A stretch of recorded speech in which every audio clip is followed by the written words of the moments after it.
صدری ویسر لی امری واحلل عقدۃ من لسانی یفقهوا قولی سبحانک لا علم لنا الا ما علمتنا انک انت العلیم الحکیم۔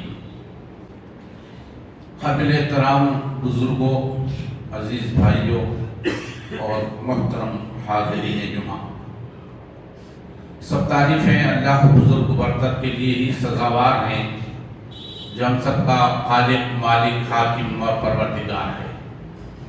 درود و سلام و انبیاء و رسول پر، خصوصاً خاتم النبیین احمد مصطفیٰ محمد مصطفیٰ صلی اللہ علیہ وسلم پر، ان کے آل اصحاب پر بے حد و حساب درود و سلام نازل ہو۔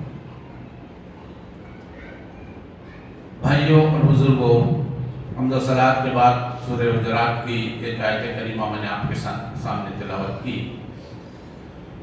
اس کا ترجمہ یہ ہے، بدو لوگ کہتے ہیں کہ ہم ایمان لائے، اے اللہ کے رسول صلی اللہ علیہ وسلم آپ فرما دیجئے کہ تم یہ نہ کہو کہ ہم ایمان لائے، بلکہ یہ کہو کہ ہم مطیع و فرما بردار ہو گئے۔ حالانکہ تمہارے دلوں میں اب تک وہ ایمان نہیں اترا ہے، اور اگر تم اللہ اور اس کے رسول کی اطاعت کرو گے تو تمہارے اعمال میں کوئی کمی واقع نہ ہوگی۔ بے شک اللہ تعالیٰ غفور اور رحیم ہے۔ بزرگان محترم، سورہ حجرات کی آخری جو 3 آیتیں ہیں 14 سے 18 تک، وہ بڑی اہم آیتیں ہیں جس میں اللہ تعالیٰ نے اور ایمان اور اسلام کے فرق کو واضح کیا۔ ویسے حقیقی معنی میں اسلام اور ایمان کا کوئی فرق نہیں ہے، لیکن جہاں حقیقی ایمان نہ ہو وہاں اسلام کا فرق واضح ہو جاتا ہے۔ سب سے پہلے مجھے اور آپ کو یہ بات سمجھنے کی ضرورت ہے کہ اسلام میں اور دوسرے مذاہب میں فرق کیا ہے، اس طرح کا فرق پایا جاتا ہے۔ سب سے بنیادی فرق تو یہ ہے کہ اسلام ایک دین ہے، اس کو دین کی حیثیت سے اللہ تعالیٰ نے ہم کو عطا کیا ہے۔ اللہ تعالیٰ نے قرآن مجید میں فرمایا ان الدین عند اللہ الاسلام، اللہ تعالیٰ کے نزدیک جو دین ہے، جو پسندیدہ دین ہے، جو اللہ تعالیٰ نے جو آپ کے لیے منتخب کیا ہے، وہ اسلام ہے۔ تو وہاں اللہ تعالیٰ نے دین کہا، اور مذہب اس سے الگ چیز ہے۔ دنیا کے اندر جتنے مذاہب پائے جاتے ہیں، چاہے وہ کوئی بھی ہو، وہ اگرچہ کہ اللہ تعالیٰ کے رسولوں کے ذریعے سے بھیجا گیا تھا، لیکن اب وہ دین کی حیثیت سے باقی نہیں رہا، بلکہ اس میں بھی لوگوں نے اس کو دین سے نیچے اتار کر اسے مذہب بنا لیا۔ مذہب کہتے ہیں چند مذہب کی کچھ باتوں کو اختیار کر لینے کا نام، یعنی وہ مذہب انسان کی پوری زندگی میں رہنمائی نہیں کر سکتا۔ زندگی کے جتنے شعبے ہیں، جتنے میدان ہیں، جتنے فیلڈ ہیں، اس میں اس کی دخل اندازی نہیں ہوتی، اسے مذہب کہتے ہیں۔ چند بڑی بڑی چیزوں کو اختیار کر لینے کا نام مذہب ہے۔ جیسے ہم دیکھتے ہیں کہ غیر جب اس کے سامنے کوئی ایسی چیز آتی ہے جو اس کے لیے مقدس ہو تو اس کے سامنے ہاتھ جوڑ لیتا ہے۔ صبح میں اٹھتا ہے تو کچھ پوجا پاٹ کر لیتا ہے۔ تو یہ جب اس کے شادی بیاہ کا معاملہ ہوتا ہے تو ان کے جو رسم و رواج ہیں اس کے تحت وہ اپنی کارروائی انجام دیتا ہے۔ یہ بڑی بڑی بڑی باتیں، لیکن ان کے نزدیک یہ مذہبی باتیں ان کے دوسرے معاملات میں دخل انداز نہیں ہوتی۔ وہ اپنی تجارت کرتے ہیں تو وہاں ان کا مذہب یہ نہیں بتاتا کہ تمہاری تجارت صحیح ہے کہ غلط ہے۔ ہر طرح کی وہ تجارت کر سکتے ہیں، حلال اور حرام اس کے اندر نہیں ہوتی۔ ہر میدان میں وہ اسی نظریے پر چلتے ہیں، اسی نظریے پر ان کی زندگی گزرتی ہے۔ بس محدود چیزیں، مندر نظر آ گیا، اس میں انہوں نے ہاتھ جوڑ لی، پوجا کر لی، تو یہ سمجھتے ہیں کہ ہم اس مذہب پر عمل پیرا ہیں۔ لیکن اللہ تعالیٰ نے جو دین دیا ہے، اللہ تعالیٰ یہ بتاتا ہے کہ تمہارا دنیا کا کوئی کام دین سے ہٹ کر انجام دینے کا تمہیں کوئی جواب ہے ہی نہیں، اس کی اجازت ہے۔ ہر جگہ اسلام رہنمائی کرتا ہے۔ تمہاری پوری زندگی میں جتنے مسائل ہیں، جتنے شعبہ زندگی ہیں، زندگی کے خانے ہیں، زندگی کے میدان ہیں، زندگی کے فیلڈز ہیں، ان تمام میں اسلام انسان کو بتاتا ہے کہ یہاں کیسے کرنا چاہیے۔ جیسے ہمارا دین صرف یہ نہیں ہے کہ مسجد سے آئے تک نماز پڑھنے کا تو طریقہ بتاتا ہوں، مسجد سے باہر جانے کے بعد ایک آدمی سے بات کرنی، ایک آدمی سے معاملہ کرنے، ایک آدمی سے تجارت کرنے، ایک آدمی کی دکان چلانے، ایک آدمی کا اپنی کھیتی باڑی کرنے، اپنے باغات کا کام کرنے، اپنے اٹھنے بیٹھنے جینے مرنے کوئی کام ایسا نہیں جہاں اسلام انسان کو ہدایات نہ دیتا، یہ نہ بتاتا ہو کہ یہاں کیا کرنا چاہیے۔ تم روزی روٹی بھی کماؤ، تجارت بھی کرو، تو کس طریقے سے کرنا چاہیے، کون سی تجارت تمہارے لیے حلال ہے، کون سی تجارت تمہاری حرام ہے، اور کون سا طریقہ تمہارے لیے جائز ہے اور کون سا طریقہ تمہارے لیے ناجائز ہے، حرام ہے، پوری زندگی۔ اب ہم نے اس اسلام کے اس جامع تصور کو اپنے ذہنوں سے نکال دیا، بڑی بڑی چیزیں ہم نے اختیار کر لی، نماز، روزہ، زکوٰۃ، حج، فلاں اور فلاں چیزیں ہیں، یہ بس اسلام ہی ہے، باقی جگہ ہمارا کوئی اسلام نہیں، کوئی اصول دین کے، کوئی ضابطے، کوئی دین کا قانون ہمیں آڑے نہیں آتا۔ یہی فرق ہے مذہب اور دین کے اندر۔ دین پوری زندگی کو گھیرے ہوئے، کہیں اس کے دائرے سے باہر قدم انسان نہیں رکھ سکتا جو اس کے اصول کے خلاف ہے، یعنی ہر جگہ اللہ تعالیٰ نے اصول بتائے اور پھر کہا کہ یہ قرآن مجید تمہارے لیے ضابطۂ حیات ہے، یہ قرآن مجید تمہارے لیے زندگی گزارنے کا دستور ہے، قانون ہے۔ اس میں اللہ تعالیٰ نے بتایا ہے کہ کس طریقے سے تمہاری زندگی پوری گزرنی چاہیے۔ اسلام اتنی چھوٹی چھوٹی باتیں بھی بتاتا ہے کہ سلمان فارسی رضی اللہ تعالیٰ عنہ ایک یہودی سے گفتگو، کہ کسی مشرک سے گفتگو ہوئی تھی، اس نے کہا کہ مذاق اس نے کیا، اس نے دین کا تمسخر کیا، مذاق اڑاتے ہوئے اس نے ان سے کہا کہ تمہارا دین تو وہ ہے کہ پیشاب پاخانے کے طریقے بھی بتاتا ہے۔ یہ سچ ہے کہ اسلام ایسی چھوٹی چھوٹی باتوں میں بھی انسان کو ادب سکھاتا ہے کہ ہم پیشاب پاخانے کے آداب کو ملحوظ رکھیں، پاکی صفائی کا اہتمام کیسے کریں۔ ہم کو یہ نہیں کہا گیا کہ ہماری مرضی میں آئے پیشاب پاخانے کو بیٹھے ایسے اٹھ گئے، پاکی طہارت کا اہتمام نہیں کیا۔ ہم بیت الخلاء میں گئے، استنجا خانے میں گئے، تو ہمیں یہ بتایا گیا کہ ہمیں وہاں گفتگو نہیں کرنی چاہیے، بات نہیں کرنی چاہیے، سلام نہیں کرنی چاہیے۔ یہ آداب اسلام اسی کا نام ہے کہ اتنی چھوٹی چھوٹی باتیں بھی تعلیم دیتا ہے۔ یہ اس نے مذاق میں کہی، لیکن انہوں نے بتایا کہ یقیناً ہمارا دین اتنا اونچا ہے کہ انسان کے چھوٹے سے چھوٹے مسائل کا بھی حل تلاش کر کے بتاتا ہے کہ تم کس طریقے سے جہاں وہ طریقہ اختیار کرنا چاہیے، وہ آداب تمہارے لیے ہیں، وہ اصول ہیں۔ یہ اسلام، یہ دین ہے، مکمل دین۔ اس میں زندگی کا کوئی شعبہ، چاہے اقتصادی ہو، معاشی ہو، آئینی ہو، سیاسی ہو، ہر جگہ اسلام نے بتایا، اس کے طریقے بتائے، اس کے آداب سکھائے، اور کہا کہ ہر جگہ تمہارے لیے رہنمائی۔ تو آج ہمارے ساتھ سب سے بڑا جو مسئلہ پیش آ رہا ہے وہ یہی ہے کہ ہم نے دین کو مذہب بنا لیا ہے۔ چند چیزیں اختیار کر لیتے ہیں اور سمجھتے ہیں کہ پورا دین ہم نے اس کا حق ادا کر دیا، اور ہماری زندگی کے کتنے ایسے شعبوں میں ہمارے دین ہماری رہنمائی کرنے سے پیچھے رہ جاتا ہے، ہم اسے چھوڑ دیتے ہیں۔ کیا کوئی تجارت کرنے میں سوچتا ہے کہ اللہ تعالیٰ نے کون سی تجارت، کیا طریقہ ہمارے لیے صحیح بنایا ہے، اس کون سا جائز ہے، کون سا حلال ہے اور کون سا حرام ہے اور کون سا ناجائز ہے، پتہ ہے؟ ہم وہاں اسلام کی رہنمائی اختیار نہیں کرتے، حالانکہ اسلام یہی ہے کہ ہر کام میں ہم اللہ کی بتائے پہ رہنمائی کے تحت اپنا کام انجام دیں۔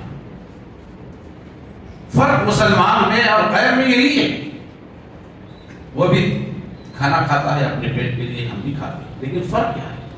ہم حلال اپنے پیٹ میں پہنچانے کی کوشش کرتے ہیں، حلال بھی ہے لیکن ہم اللہ کا نام لے کر اس کا شکریہ ادا کر کے اللہ کے نام سے ہم کھاتے ہیں۔ کھانا کھا لیا پھر اللہ کی یاد کرتے ہیں، اللہ تیرا شکر ہے، تمام تعریفیں تیری ہی ہیں، میری بس کی، میری طاقت کی، میری اپنی توفیق کی بات نہیں تھی کہ میں پیٹ بھر کر کھا سکتا، یہ تیری توفیق تھی، تیری عنایت تھی، تیرا فضل تھا۔ ہم اللہ کی تعریف کرتے ہیں، پھر کھانے کے بعد کی دعا سکھائی گئی۔ کام تو دوسروں کے اور ہمارے میں کوئی مختلف نہیں ہے، لیکن یہ فرق ہے، ہم جب بھی کوئی کپڑا پہنتے ہیں الحمدللہ الذی کسانی، اے اللہ تیرا شکر ہے، تیری تعریف ہے، تو ہی تعریف کے قابل ہے۔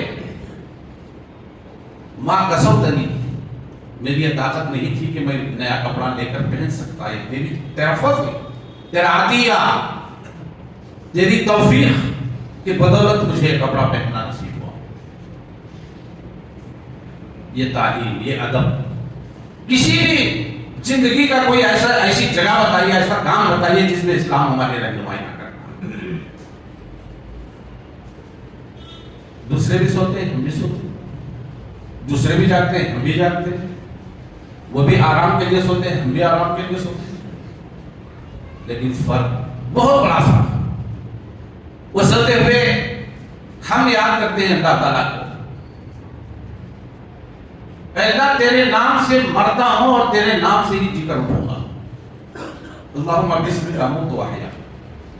شکر اٹھے، اللہ تعالیٰ کا شکر، اللہ تعالیٰ کی حمد، الحمدللہ الذی احیانا بعد ما اماتنا والیہ النشور۔ اے اللہ تعالیٰ شکر ہے، جو نیند مجھے تو نے عطا کی تھی، اس نیند کے بعد مجھے پھر بیدار کیا، گویا کہ موت کے مرحلے میں پہنچانے کے بعد پھر دوبارہ مجھے زندگی عطا کی۔ انسان جب نیند کے آغوش میں چلا جاتا ہے، اس کے حواس ختم ہو جاتے ہیں، اس کے احساسات بند ہو جاتے ہیں، انسان گویا کہ اس وقت کے لیے گویا موت کے عالم میں پہنچ جاتا ہے۔ اس لیے کہا گیا النوم اخت الموت، نیند موت کی بہن ہے۔ تو یہ ہمیں بتا دیتی ہے کہ ایک دن آنے والا ہے، جس طرح تم رات کے کچھ فلاں وقت سے صبح کے فلاں وقت تک نیند کے آغوش میں یعنی موت کے مرحلے میں پہنچے تھے، ایک وقت آنے والا ہے لامتناہی، ایک طویل، ایک لمبا زمانہ اس مرحلے پر تم گزارنے والے ہو، جسے موت کہا جاتا ہے۔ اور پھر تم کو جس طرح نیند سے اللہ تعالیٰ نے بیدار کیا، اٹھایا، پھر اس موت کے بعد اللہ تعالیٰ تم کو جلا اٹھائے گا، دوبارہ پیدا کرے گا، جس طرح موت نیند کے بعد اللہ تعالیٰ نے تمہیں بیدار کیا۔ یہ روز کی نیند در حقیقت ہماری دوسری زندگی کا پتہ دے رہی ہے، دوسری زندگی کا خبر دے رہی ہے۔ روز اس مرحلے سے گزر رہی ہیں، پھر بھی ہم اس آخرت سے غافل ہیں۔ موت کو سمجھا ہے غافل، اختتام زندگی ہے یہ شام زندگی، صبح دوام زندگی۔ غافل لوگ موت کو کیا سمجھیں؟ موت کے ساتھ انسان کا خاتمہ، انسان ختم ہو گیا، معاملات ختم ہو گئے، کچھ نہیں ہونے والا، یہ غافل لوگوں کا تصور ہے۔ لیکن حقیقت میں موت ہے کیا؟ ہے یہ شام زندگی۔ موت اس زندگی کی شام ہے، اور ایک حیات جاویدہ یعنی ہمیشہ رہنے والی زندگی کی صبح لے کر آنے والی ہے۔ یہ ہے اس موت کی حقیقت، اس کے بعد آنے والی زندگی کی حقیقت۔ تو یہ ہر مرحلے میں ہر جگہ اللہ تعالیٰ نے ہماری رہنمائی فرمائی، اس سے باہر کہیں قدم نہیں رکھ سکتے۔ کوئی کام مجھے ایسا بتا دیجئے جہاں اسلام نے ہمیں ادب نہیں سکھایا، تعلیم نہیں دی، رہنمائی نہیں کی، کوئی کام نہیں۔ ہر جگہ ہر میدان میں، اپنے گھر میں ہو تمہارے بچوں کے حقوق، تمہارے بیویوں کے حقوق، ہم یہ حقوق کو نہیں جانتے اور نہیں سمجھتے کہ اسلام کی تعلیمات میں، اسلام کا قانون ہے، ہم اپنے بیوی بچوں پر ظلم کرتے ہیں۔ وہاں حقوق میں درازی ہوتی ہے، اسلام نے بتایا ہے تمہاری بیوی کا بھی تمہارے بچوں کا بھی کیا حق ہے۔ پھر بچوں کو اللہ تعالیٰ نے بچایا، اگر تم بچے ہو تو والدین کا، تمہارے ماں باپ کا حق تم پر کیا ہے، تمہارے پڑوسیوں کے حقوق کیا ہیں، تمہارے رشتہ داروں کے حقوق کیا ہیں، تمہارے اپنے مسلمانوں کے درمیان تمہارے حقوق کیا ہیں، اور اس مسلمانوں سے بڑھ کر ساری انسانیت کے ساتھ اللہ تعالیٰ نے ایک انسان ہونے کے ناطے دوسرے انسان کے ساتھ کیا حقوق جو ہے، کیا حقوق کی ادائیگی کا حکم دیا ہے۔ ہر ایک کے حقوق الگ الگ، لیکن ہر جگہ اللہ تعالیٰ نے ہدایات دی۔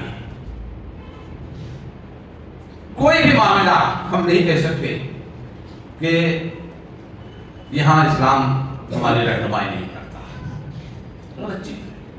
اسی لیے اسلام ایک دین ہے اور وہ دین ہے جسے اللہ تعالیٰ نے پسند کیا ہے۔ وَمَن يَبْتَغِ غَيْرَ الْإِسْلَامِ دِينًا فَلَن يُقْبَلَ مِنْهُ۔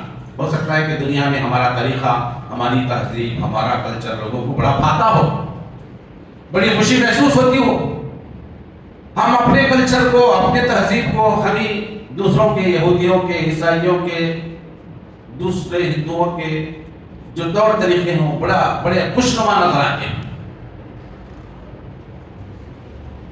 دنیا میں تو بڑے بھلے لگتے ہیں، لیکن اللہ اور اللہ کے رسول کے نزدیک وہ پسندیدہ ہیں یا نہیں ہیں، یہ بھی دیکھنے کی ضرورت ہے۔ آج ہمارا وضاحت، ہمارے لباس، ہماری ظاہری رکھ رکھاؤ کس انداز سے، کس کلچر کو، تہذیب کو یہ پروموٹ کرتی ہے اور ریپرزینٹ کرتی ہے، یہ دیکھنے کی ضرورت ہے۔ ہمارے نوجوانوں کے سروں پر جو بال ہیں وہ کس کو ریپرزینٹ کر رہے ہیں، کس کی تہذیب کو، کس کے کلچر کو نمایاں کر کے دکھا رہے ہیں، کبھی سوچا نا؟ اس غیر معمولی چیزوں کو جو چھوٹی نظر آتی ہے، یہ ہمارے اپنے اندرون کی کیفیت کو ظاہر کرتی ہے، ہماری اپنی شخصیت کو، ہمارے اپنے اندر کے وہ انسان کو، ہمارے اپنی اس فکر کو، ہماری اپنی اس سوچ کو ظاہر کرتی ہے کہ ہمارے اندر کیا سوچ پائی جاتی ہے۔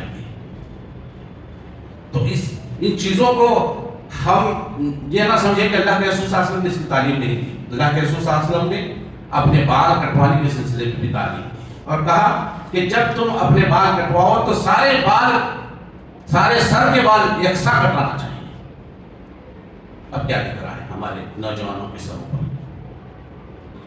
نوجوانوں سے بڑھ کر میں دیکھ رہا ہوں کہ ادھیڑ عمر کے لوگ بھی اس طریقے کے کاموں میں ملوث ہیں، نیچے سے بالکل صفاٹ، اوپر کچھ بال، اور وہ تصویر آپ جا کے سرچ کر کے دیکھیے کہ یہ بال کس کا شکل ہے، یہ خنزیر کا ہے، ایک سور کی شکل کے بال ہیں۔ باقاعدہ اس کا پروف میرے پاس ہے، اگر آپ چاہتے ہیں تو میں دوں گا۔ آپ کو بھی معلوم ہے، ایسا نہیں ہے کہ نہیں معلوم ہے، لیکن ان یہودیوں کی جو دنیا کے اندر گنے چنے حیثیت میں موجود ہیں، ان کی خواہش ہے کہ یہ سارے مسلمان ظاہری طور پر بھی، دیکھنے پر بھی اسلام سے متنفر، ان کے اپنے کلچر کو پروموٹ کرنے والے، ان کی تہذیب کو ریپرزینٹ کرنے والے یہودی نظر آئے۔ شکل و صورت سے بھی یہ اس یہودی کلچر کو ریپرزینٹ کریں، ان کے ذہن و دماغ بھی، اندرون بھی ان کا اسلام کی مخالفت میں جو ہے بن پہ۔ کتنے ایسے پروڈکٹس ہیں، کتنے ایسی چیزیں ہیں جو کھانے میں ہم استعمال کرتے ہیں، ان میں سور کی کوئی نہ کوئی چیز، خنزیر کی جو حرام ہے وہ حرام ہمیں کھلایا جا رہا ہے۔ آج نوجوانوں کے اخلاق بگڑنے، ان کے اندر ہیجانی کیفیت کے پیدا ہونے کی وجہ یہی ہے کہ آج ہم جو غذا استعمال کرتے ہیں اس کے اندر ان چیزوں کی ملاوٹ پائی جاتی ہے جو ہمارے لیے حرام ہے۔ بظاہر کسی مسلمان کے سامنے سور کا گوشت رکھ دیا جائے، بڑے اچھے لذیذ انداز میں پکا کر بھی اسے کہا جائے کہ یہ اس خنزیر کا اور سور کا گوشت ہے، تو کیا ہم کھانے کی قیامت آؤ گے؟ لیکن اس کو چھپا کر مختلف ذریعوں سے، مختلف فوڈ کے ذریعے سے آپ کے جسم کی پرورش کی جا رہی ہے تاکہ آپ انہی نفسیات کے مالک ہوں، انہی خیالات، انہی فکر کے تمہارے اندر پیدا ہو جس سے تم اپنے دین سے دور ہوتے چلے جاؤ۔ اللہ تعالیٰ نے یہ تمام چیزیں ہمیں ہدایات کی بتایا، ان چیزوں کو ہم جو ہے بہت محتاط انداز میں اس کا استعمال کریں۔ بہت سے کولڈ ڈرنکس ایسے ہیں جو انسانوں کو نقصان پہنچانے والے۔ اللہ تعالیٰ نے فرمایا لا تلہکم اموالکم، تم اپنے مالوں کو بھی ہلاکت میں نہ ڈالو، نہ تمہارے اپنی جانوں کو ہلاکت میں ڈالو۔ یہ چیزیں استعمال کرنے سے ہمارے لیے ہلاکت آتی ہے، اور مسلمانوں کو اللہ تعالیٰ نے خودکشی کرنے سے اسی لیے حرام کیا ہے۔ یہ ہم اپنے اس جسم کے ہم مالک نہیں ہیں، ہم اللہ تعالیٰ کے امین ہیں۔ اللہ تعالیٰ نے یہ چیزیں ہمیں امانت کے طور پر دی ہیں۔ یہ امانت اسی جگہ استعمال ہوگی جس پر مالک نے استعمال کرنے کا حق دیا ہے، اجازت دی ہے۔ ہم جہاں چاہیں جیسے چاہیں اس کا استعمال نہیں کر سکتے۔ اس کا خیال اسلام اتنی بہترین تعلیمات ہمارے سامنے پیش کرتا ہے، لیکن آج ہم اسلام کے اس تصور سے بہت ناواقف ہیں اور اسلام کا ایک محدود تصور لے کر جی رہے ہیں۔ 5 وقت نماز پڑھ لیا، کچھ نمازیں پڑھ لیا، کچھ چیزیں موٹی موٹی شادی کا، نکاح کا وقت آیا جو اسلام کی کا طریقہ ہے، اس میں سے کچھ وہ بھی، اس میں بھی نہ جانے کتنے خرافات، بدعات، دوسروں کی دیکھا دیکھی ہم نے اختیار کر کے اس کو بھی غلط طریقہ بنا لیا ہے۔ ایسی بڑی بڑی چیزوں کو سمجھا کہ بس یہی دین ہے، اس کے علاوہ دین کہیں ہماری رہنمائی نہیں کرتا۔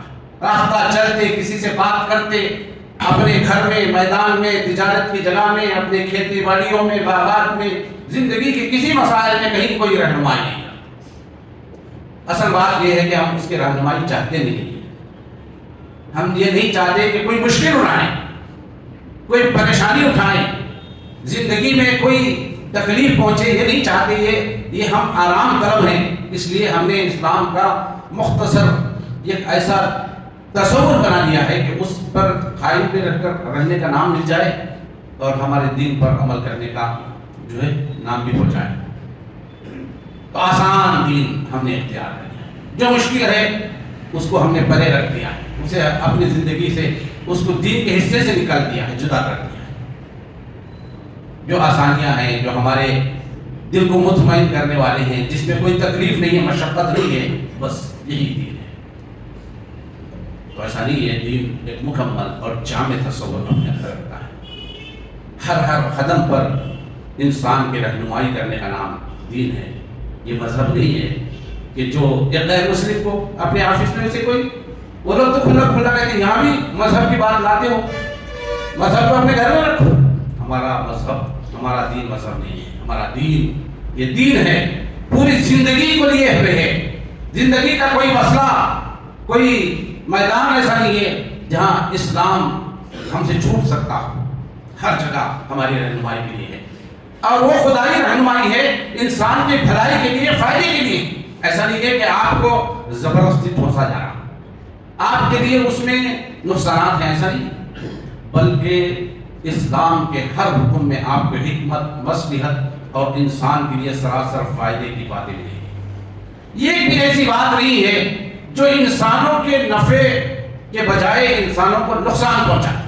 جن چیزوں سے منع کیا گیا ہے وہ انسان کے لیے سراسر فائدہ ہے، انسان بہت بڑے نقصان سے، بہت بڑے خسارے سے اپنے آپ کو بچا سکتا ہے۔ اور جن باتوں کا حکم دیا گیا ہے انسان کو اس کی اپنی جسمانی طور پر بھی، دنیا میں بھی فائدہ ہے، اس کی صحت کی بھی فائدے ہیں، اور دوسری طرف انسان کی آخرت کی کامیابی بھی ان احکامات کی عمل آوری میں ہے۔